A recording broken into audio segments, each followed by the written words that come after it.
বীরভূমে ফের বালি কাঁটা। লাগাতার অশান্তির জেরে আপাতত বীরভূমের সব খাদান থেকে বালি তোলা বন্ধ রাখার নির্দেশ দিয়েছে জেলা প্রশাসন, কিন্তু সেই নিষেধাজ্ঞা উড়িয়ে ময়ূরাক্ষীর বুক থেকে অবাধে তোলা হচ্ছে বালি।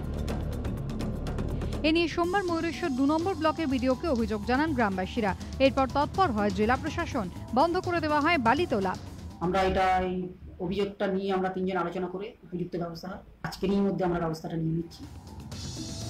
যদি অভিযোগ অস্বীকার করে খাদান মালিকের দাবি অবৈধভাবে কোনো বালি তোলা হচ্ছে না।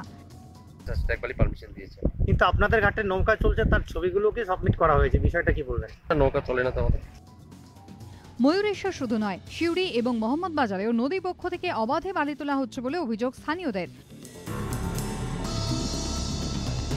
বালির বখরা নিয়ে বারবার রক্ত ঝরেছে বীরভূমে, মুড়ি মুড়কির মতো গিয়েছে প্রাণ। এপ্রিলে লাভপুরে দরবারপুরে বোমা ফেটে মৃত্যু হয় 9 জনের।